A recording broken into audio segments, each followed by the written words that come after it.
Assalamualaikum warahmatullahi wabarakatuh.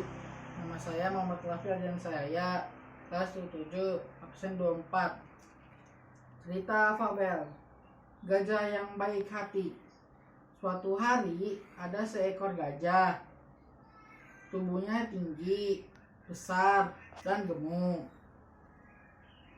Belalainya sangat panjang dan kuat. Sepasang gading yang besar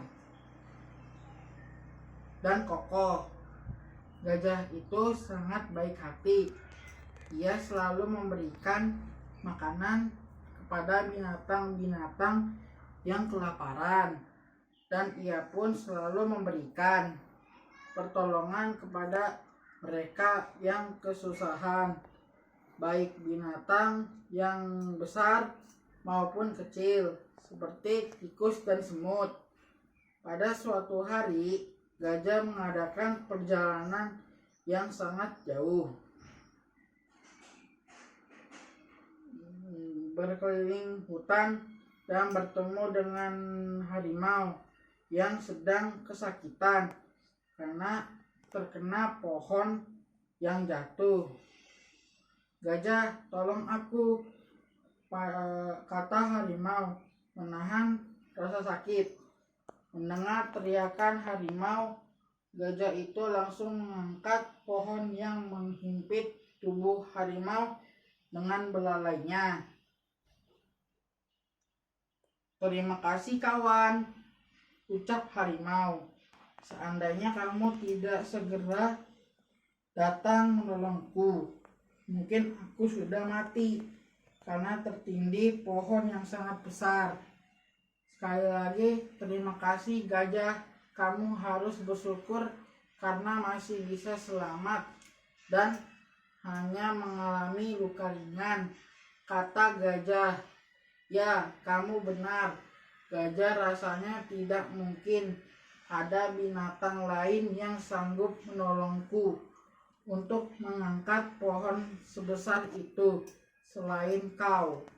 Sudahlah, kita hidup harus saling tolong menolong." Meskipun gajah memiliki kekuatan yang tidak dimiliki oleh binatang lain, tetapi gajah tetap rendah hati. Tidak menyombongkan dari gajah pun pergi meneruskan perjalanannya. Tidak jauh dari tempat harimau gajah bertemu seekor kancil yang sedang asik menikmati mentimun di kebun Pak Tani. "Perutku sekarang sudah kenyang. Aku harus segera mencari air untuk minum." Si kancil segera meninggalkan kebun itu. Ia berjalan ke arah sungai untuk minum. Setelah berjalan sampai di sungai, ia tidak mendapatkan air sedikit pun. Air sungai kering sehingga tidak ada air yang dapat ia minum untuk membasahi tenggorokannya yang mulai kering. Kancil berkeliling hutan untuk mencari air minum. Kancil merasa kecewa karena pada saat tiba di pinggir rawa dan tepi danau, tidak mendapatkan air sedikit pun. Satu-satunya yang belum ia kunjungi adalah sebuah kolam besar yang berada di tengah hutan. "Sekarang aku harus segera pergi ke kolam yang besar itu. Mungkin saja di sana masih banyak air yang bisa kuminum. Mungkin di sana aku mendapatkan air minum yang segar," katanya dalam hati. Setelah beberapa saat, si kancil berjalan melewati pohon-pohon jati. Sampailah di kolam itu. Ternyata benar dugaanku, masih ada air di kolam ini," gumam si kancil.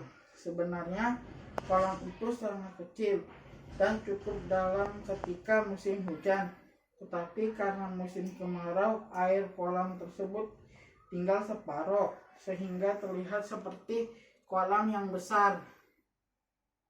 Tanpa berpikir panjang, si kancil langsung terjun ke dalam kolam. Ia merasa sangat gembira karena mendapatkan air minum. Ia minum dengan sepuas-puasnya. Tenggorokannya sudah basah dan tenaganya sudah pulih. Kembali badannya kini menjadi segar. Wassalamualaikum warahmatullahi wabarakatuh.